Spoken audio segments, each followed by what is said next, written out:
Okay, we're back with part two of the Dark Night of the Soul. The first part, I described what it's like to be in a safe environment when you're going through the dark night, and our lovely Cricket here didn't have that fortunate experience. And again, disclaimers, we're going to talk about some sensitive material and viewer discretion advised.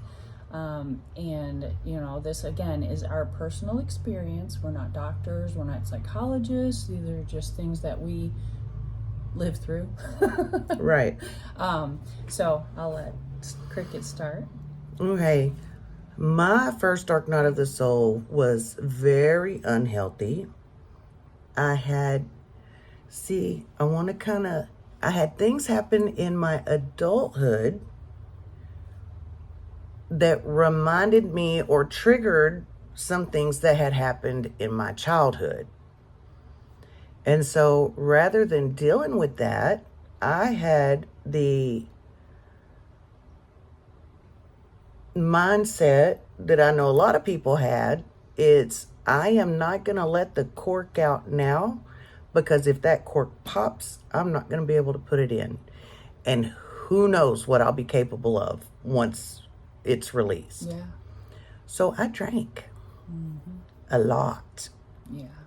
For a long time. But then I grew up a little bit more.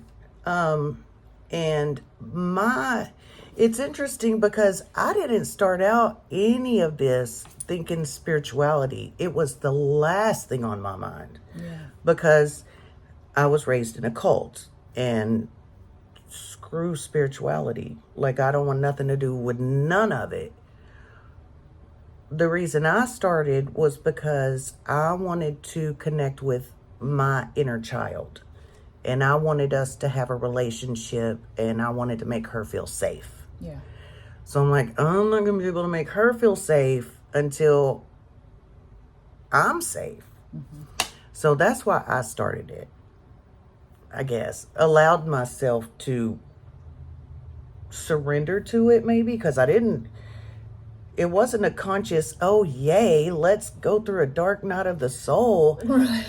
It was, I'm gonna put down the bottle and the men and face myself.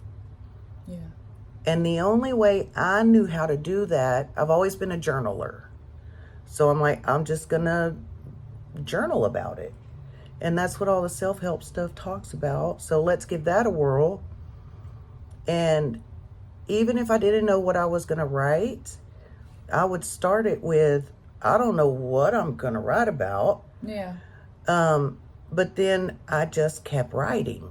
And the next thing you know, I've got 4 pages, and I'm talking about something that happened to me when I was 3 that wasn't even there.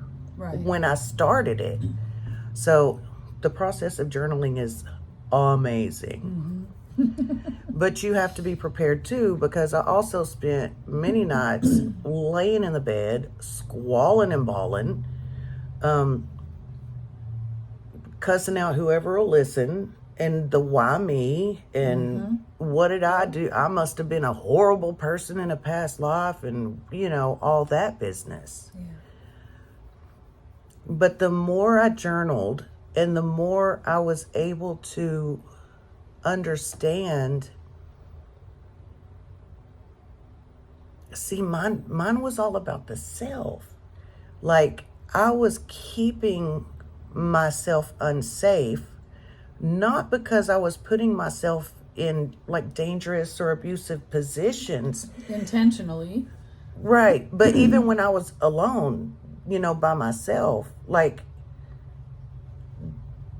the words from whoever in my childhood, or husbands or boyfriends or whatever, those abusive words, I was the perpetrator now.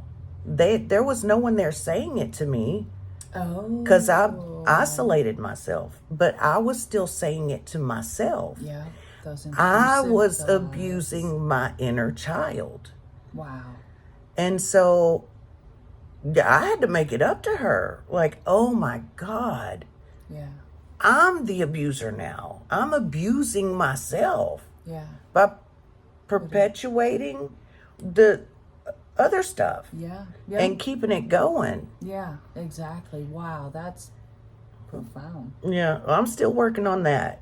Of course. So, but we're a lot better because I tell huge. you what, I do not have any negative self-talk. No. Not even a slip up, because it used to be, you stupid bitch, suck it up, buttercup. Like, Yeah. don't cry or I'll give you something to cry about. Like, why are you being... I had all of it. Yeah. I don't even have slips anymore. No. Like, no negative self-talk. That's amazing. I'm still working on the positive. No, it's just none.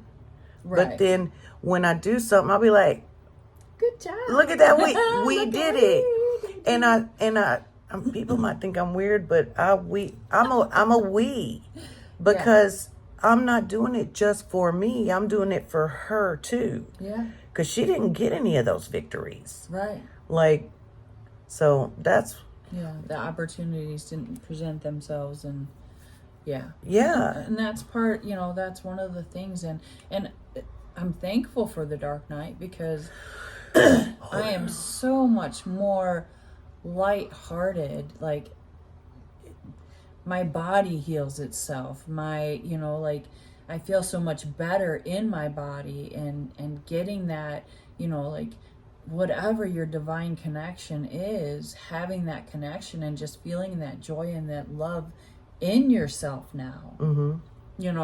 I'd sit and look at the mirror and just, oh my gosh, the hatefulness that I would just spew at it. and see, I avoid mirrors. I could not look. I'll put my makeup on in as small of a mirror as I can, but I would never look in mirrors. You do now, though. I do now. Oh yeah. I'll walk past the bathroom and look in the mirror and be like, "Hey, I'll be like, bitch, you look good today." Yeah. But I go on with your bad self. that's another thing I did too, was mirror work. And I've got a long mirror in the bedroom, and I sit down at it and stare at myself. One, I did this while I'm crying in bed too. Oh, Because yeah. this is one of the hardest things I did, is I would say, I'm going to get a little bit emotional. I'm sure. I love you. Yeah. And my first response is, what? Whatever. Okay, liar. Mm-hmm. And then I would say it and say it and say it and say it. And then that kind of transformed into, like, because you feel sorry for me, And then it turned into kind of like a joke. Yeah. And it just, like, went through these phases. But, like, I'm like, no, bitch. I love you and I mean it. Yeah. And I just kept going and kept going. Yeah. And now I love myself. Absolutely. And not in a conceited way, but Of in course a, not. You appreciate like, I love yourself. my children. Like, I'm going to do everything I can to protect you now. Yeah. And I'm still going to mess up. So we got to have patience with ourselves. Exactly. But I'm going to catch it Yeah. and make this body a safe home for you. Exactly. That's part when you're going through that dark night. I mean, that's part of what's happening is you're facing that darkness, the shadow work, all the lies and the beliefs and the learned behaviors you had growing up. Just now is a time, like, for me, and mine was spiritual. I started getting into spirituality a long time ago. And so I've been thankful. I have a really good connection with my guides and, my intuition and third eye, and, I'm open to receive. But through this whole process, I've gotten such an understanding for people's behaviors then, why people lash out the way they do at others and how hurtful it can be. But, like, it's because they have things going on in there. Not that it's okay by any means, but I mean, it helps you to heal more and faster, maybe. Mm-hmm. Not about faster, but maybe more thoroughly. if you have an understanding from a different perspective, which is again why we're doing this, so that we can help to, help in some way. Absolutely. And it was through my inner child work that I connected with my ancestors. Yay. And that's, where that comes in. Yeah. So they helped you, so your ancestors helped you come to... Oh, big time. Yeah. And then that's when that's when you learn about ancestral trauma and all of that mess. Because, if you think about it, I'm healing my mom's trauma, because that was moms put their trauma on their kids. Yeah. So while I'm healing my trauma, I'm healing my mom's trauma, and I'm healing my children's trauma. Yeah. Because I'm no longer going to be traumatizing them in the same way, at least. We're menopausal. Right. Right. I think they traumatize us now. No offense, kids. We love you. Right. But on top of the relationship I have with I'm cool. I'm my best friend. Yeah. I like me. Yep. But also, I have got the most amazing relationship with my kids.